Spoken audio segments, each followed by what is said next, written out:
The drive back from the site was supposed to take 6 hours. I made it in 4.5. My supervisor had pulled me aside after the morning safety briefing and told me to go home. Not a request. The Henderson's project in Billings was shutting down 2 weeks early.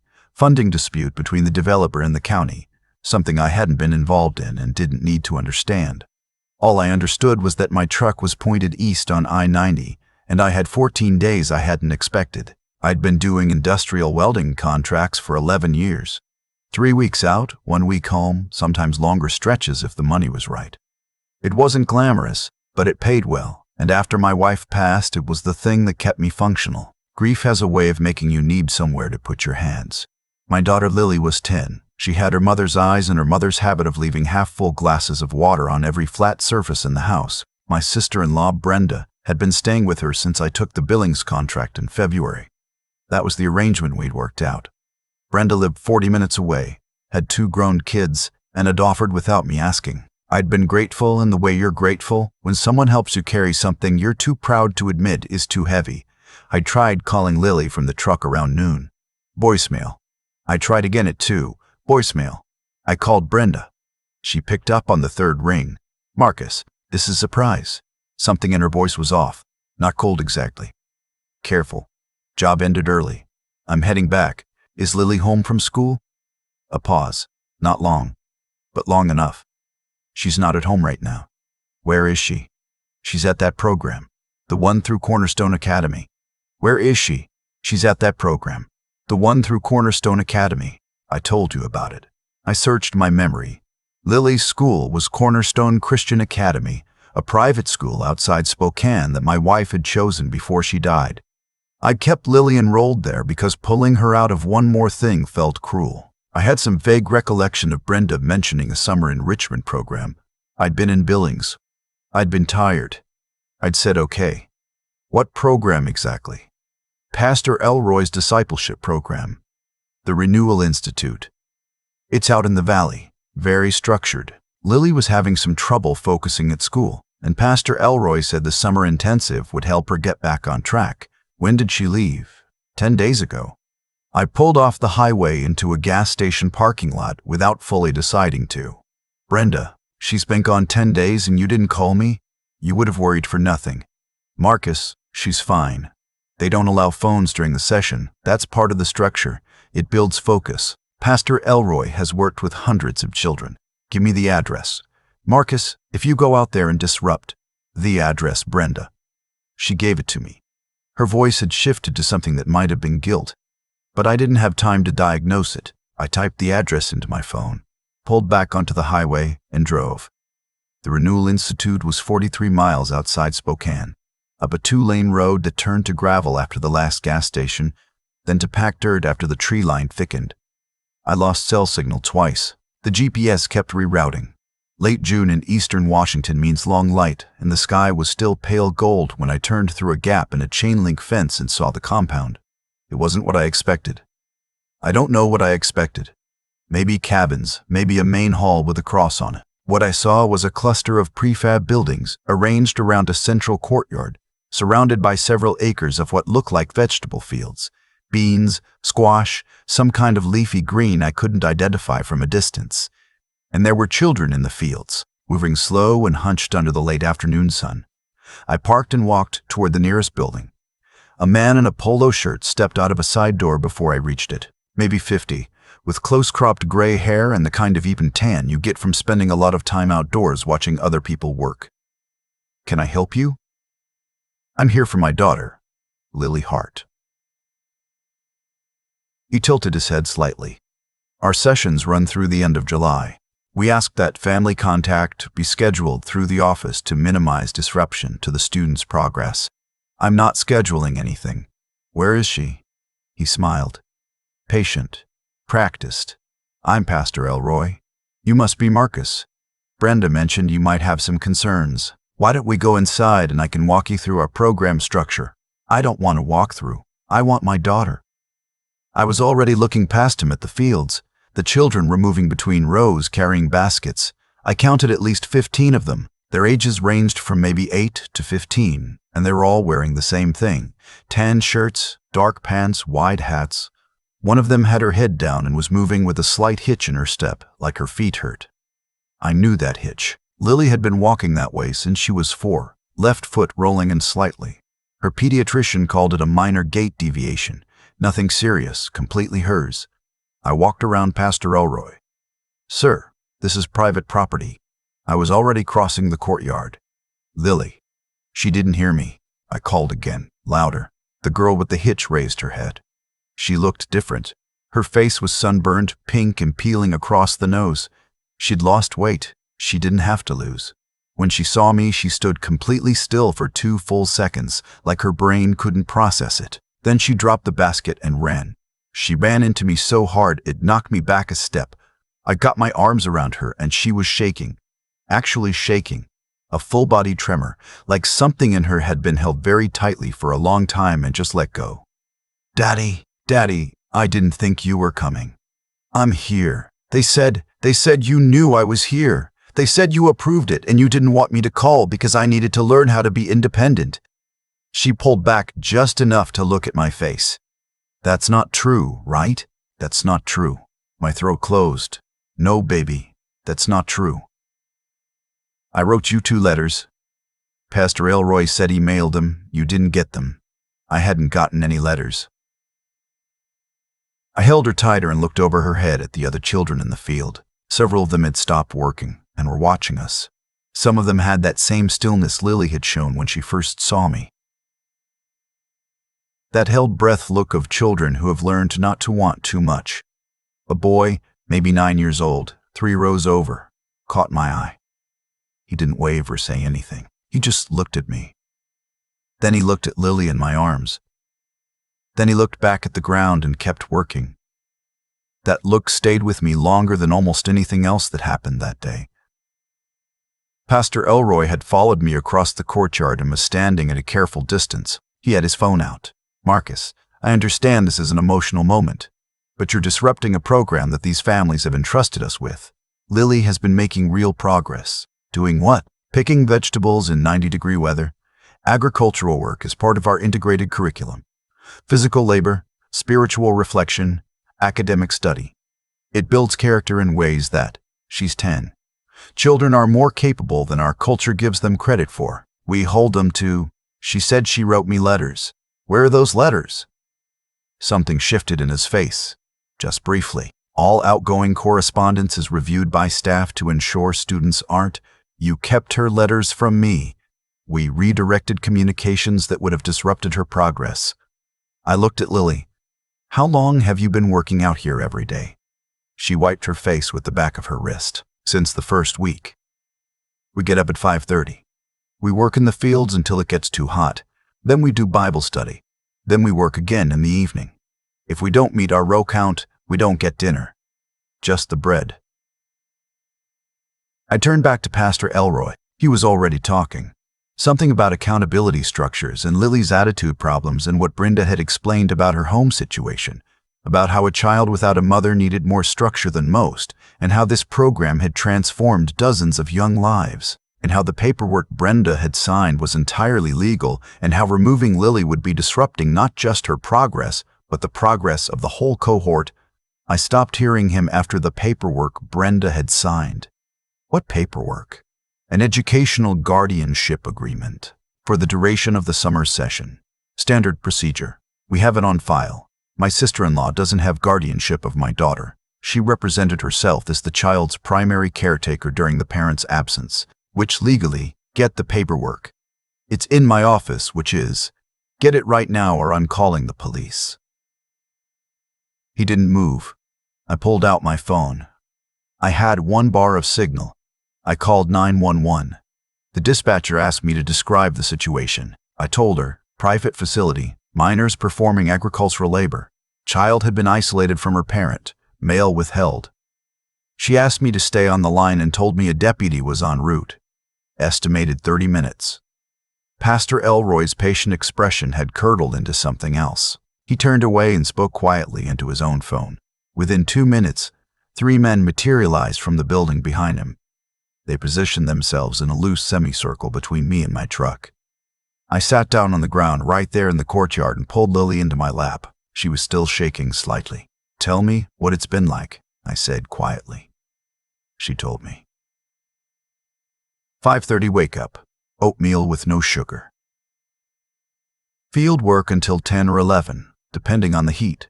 Then an hour of Bible study in a room with no windows. Then what they called reflection time, which meant sitting in silence on wooden chairs. Then back to the fields. Dinner was whatever the kitchen had, usually lentils or rice, sometimes with bread. If you didn't complete your assigned rows, or if you spoke out of turn during Bible study, or if you cried, you got sent to what the staff called the quiet room, which was a storage closet at the back of the main building with a cot and a bucket. Lily had been in the quiet room once for 3 hours for asking a staff member when she could call her dad. She said this the way children say terrible things when they've been living with them long enough, matter-of-factly, almost without inflection, like she'd already processed it past the point of shock. I sat with her on the ground while the men in the semicircle stood watching us, and Pastor Ellroy made phone calls, and I thought about all the things I should have asked before I left for Billings. All the questions I hadn't thought to ask because I'd been grateful, because I'd been tired, because I'd needed someone to handle the parts of parenting I couldn't reach from a job site 500 miles away. The deputy arrived in 27 minutes. Her name was Deputy Chen. She was methodical and calm, and she listened to me. She listened to Lily, and then she walked to the edge of the field and stood there for a long moment looking at the children working the rows. I watched her make a decision. She turned to Pastor Ellroy. "Sir, I need to see your facility, all of it. You'll need a warrant for, I have probable cause in that field. I need to see where these children are sleeping, now." What came after that took most of the evening. Deputy Chen called for 2 more units. One of the responding officers called CPS. A state trooper arrived around 8. Pastor Ellroy cooperated just enough to seem cooperative, but one of his staff members tried to leave through a back door with a box of files, and that ended the cooperative phase. The children were sleeping in a dormitory building with 22 cots, no air conditioning, and padlocks on the outside of the doors. I sat at Deputy Chen's cruiser with Lily while it unfolded. She had fallen asleep against my shoulder by the time they started counting children. 24 total in the facility, ranging in age from 7 to 15. Some had been there for 3 weeks. One boy had been there since April. The staff couldn't produce documentation for most of them. What they could produce were agreements signed by parents and guardians who had been told they were enrolling their children in an accelerated summer academic program affiliated with Cornerstone Academy, with optional faith-based enrichment. The agricultural work wasn't mentioned anywhere. The quiet room wasn't mentioned anywhere. Pastor Ellroy was arrested at 9:47 p.m. I watched through the cruiser window. He maintained his composure until they put him in the back of the patrol car, and then he started shouting about religious persecution and constitutional rights and how these children needed him. He was still talking when they drove away. I didn't feel what I expected to feel. I thought it would be some kind of release. It wasn't. It was just quiet.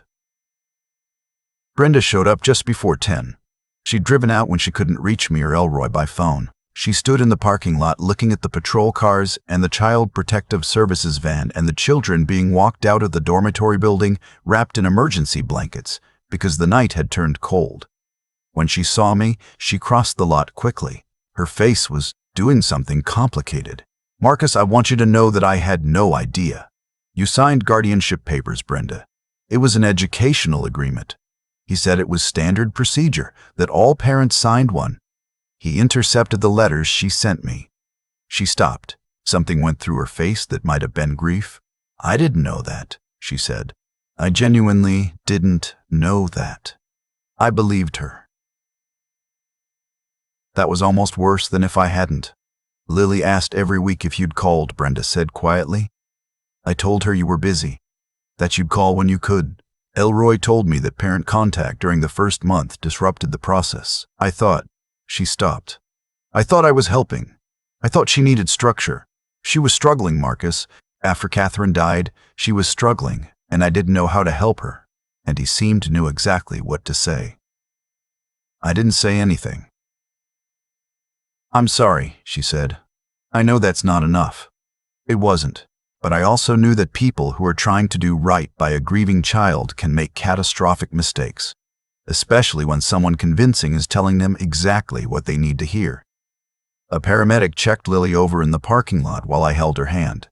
Mild dehydration, a blister on her right heel that had opened and wasn't clean. Bruising on both shins from the edge of the field equipment, nothing permanent. The paramedic said she needed fluids, rest, and to see her pediatrician within the week. Lily refused to get in a separate vehicle. She rode in the back seat of Deputy Chen's cruiser to the county hospital with me beside her, not letting go of my hand. We stayed in the ER until 2 in the morning. By then they'd given her IV fluids and cleaned and bandaged her heel, and she'd eaten 2 cups of applesauce and half a turkey sandwich. She'd been quiet for most of it, watching the nurses and the monitors with that particular alertness children develop when they've been in situations where they couldn't predict what happened next. Around midnight she said, "Are the other kids okay? They're being checked out. CPS is with them. There's a girl named Priya. She's 12. She hasn't spoken in a week. They put her in the quiet room 4 times and something happened to her." I made a note of the name and told Deputy Chen the next morning. Priya was real. She'd been there 6 weeks. She did speak eventually. It took 3 months. "I thought you'd forgotten me," Lily said, not looking at me, looking at the bandage on her hand where the IV had been. "Not right away. The first week I thought you'd call any day. The second week I started to wonder. They kept saying you knew I was there and you'd approved everything and you were proud of me for doing the hard work." She paused. "I knew it didn't sound like you. But I was in that place, and they kept saying it, and after a while your own brain starts to—" She trailed off. "Believe it," I said. "Yeah." I put my arm around her. "I called you the same day I found out I was coming home, and I drove straight here. I know." She leaned against me. "I know that now." The trial was 18 months later. I'd quit the long contracts by then and taken work with a local fabrication shop in Spokane. The pay cut was significant. I didn't care. Pastor Ellroy was charged with 11 counts of child labor violations under federal law, 6 counts of child endangerment, fraud, and 2 counts of unlawful imprisonment relating to the quiet room. His attorney tried several approaches: religious freedom, educational exemption, the argument that the guardianship agreements were legitimate. None of them got traction once the financial records came in. The records showed that Ellroy had been selling the produce from the fields through a network of farmers markets and a contract with 2 regional grocery distributors for 3 consecutive summers. The program had run with 20 to 30 children each season. The children weren't paid. Most of the parents thought they were sending their kids to an academic enrichment camp with a small faith component. Cornerstone Academy's name had been used in the marketing materials without the school's knowledge or consent. The principal of Cornerstone called me after the arrest. She was mortified. She'd seen Ellroy at school events and had no idea he was using the school's reputation. She cooperated fully with prosecutors. Ellroy got 32 years, no parole before 20. His 2 senior staff members received sentences of 8 and 12 years respectively. 3 others took plea deals. Brenda wasn't charged. The investigators determined she'd acted in good faith and had no knowledge of the labor component or the communication restrictions. I can't say how I felt about that. I think it was the right outcome. I also think it cost me something to get there. Our relationship has never fully recovered, and I'm not sure it's supposed to. She sends Lily birthday cards. Lily writes back. That's where we are. Lily started 5th grade in September with a therapist she saw on Tuesdays and a best friend she made in the first week of school, a girl named Rosa who lived 2 blocks away and had a dog that Lily was obsessed with. I watched those friendships develop the way you watch a plant come back after a frost, slowly, unevenly, more resilient than you expected. She didn't draw for the first month. She'd always been a sketcher, filling the margins of everything with small detailed drawings of animals and buildings and scenes from her imagination. After the Renewal Institute, she said her hands wanted to do something useful, not waste time. She'd been told that enough times, in enough different ways, that it had stuck. The day she picked up a pencil again was a Thursday in October. I came home from work and found her at the kitchen table with a sketch pad, drawing the view from the window, the maple tree, the neighbor's fence, a bird on the wire. She didn't mention it. I didn't mention it. I made dinner and she kept drawing. That was a good day. Her therapist, Dr. Stern, Anand was a quiet woman who specialized in childhood trauma and who told me early on that Lily would likely experience recovery in waves rather than as a steady progression. Some weeks would be better. Some would be harder than the week before. This was normal. The goal wasn't to get back to who Lily had been before. That child had lost her mother, and that loss was permanent. The goal was to help Lily become whoever she was going to be, with all of it accounted for. I thought about that a lot. Accounting for all of it, instead of trying to subtract it. 2 years after the trial, Lily was 12. She'd gotten taller. She'd kept the therapist and the best friend and the sketch pad. She'd joined the art club at her middle school. She still had nightmares sometimes. She'd come down the hall and knock softly on my door, and I'd hear her before she knocked, and I'd be sitting up when she opened it. We didn't talk much during those nights. She'd sit in the armchair in the corner of my room with a blanket, and we'd leave the lamp on low until she fell back asleep.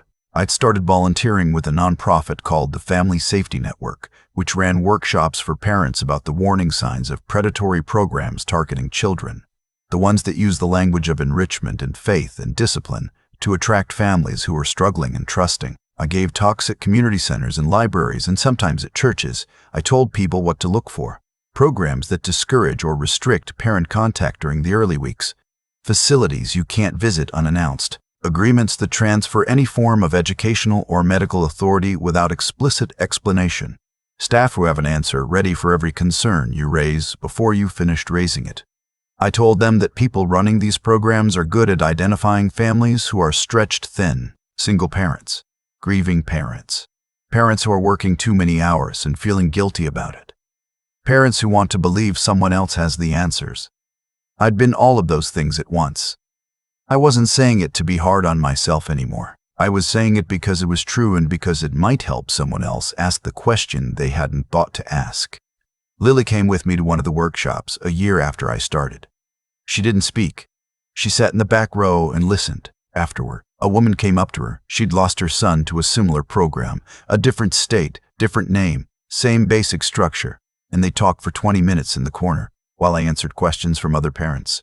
On the drive home, Lily said, "I want to do that someday. Talk to people about it when you're ready. I don't know when that is. You'll know." She was quiet for a few miles. Then she said, "Do you think about what would have happened if you hadn't come home early?" I did think about it. I thought about it regularly.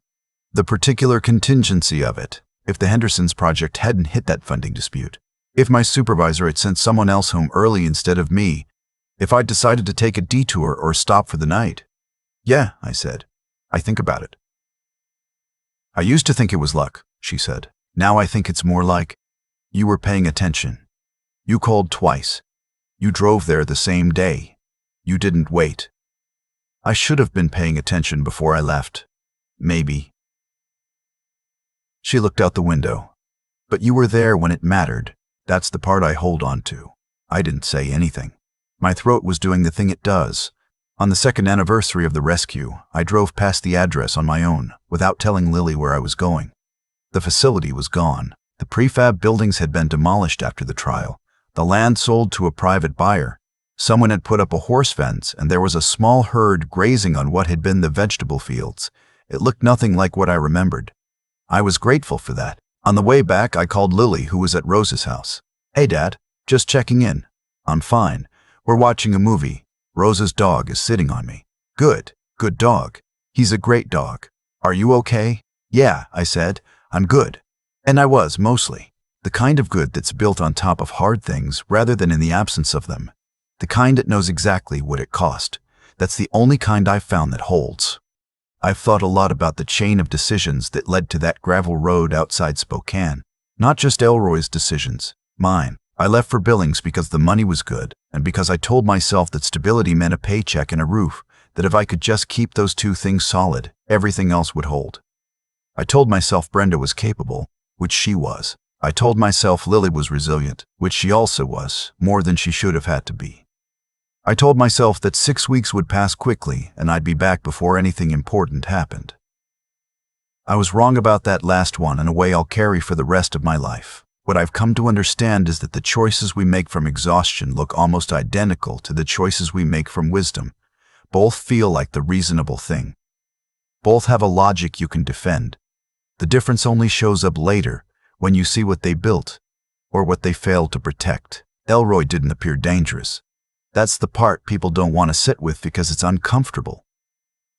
He appeared helpful. He spoke in the language of growth and structure and faith and discipline, and he aimed it directly at people like me, people who were stretched thin and guilty about it, and desperate to believe that someone competent had it handled.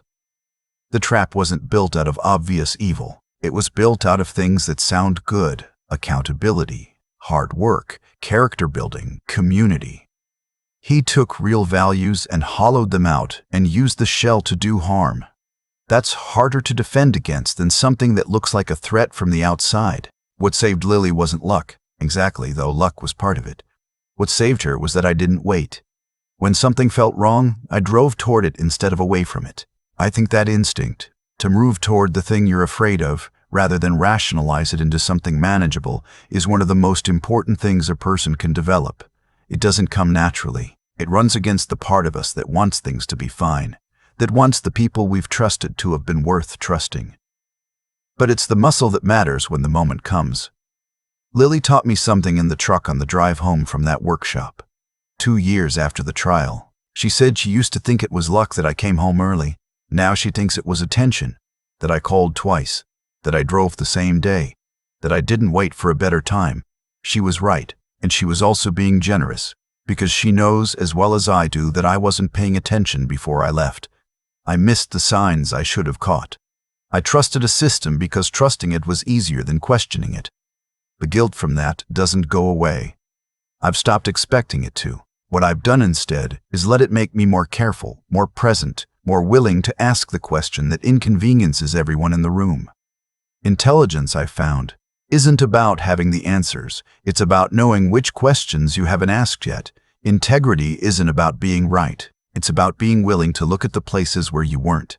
And resilience, the real kind, the kind Lily has, isn't the absence of damage. It's the decision to keep going anyway, to take what happened and turn it into something that helps the next person who needs it. She's going to do that. I already know it. And that's the only ending to the story that makes any sense to me.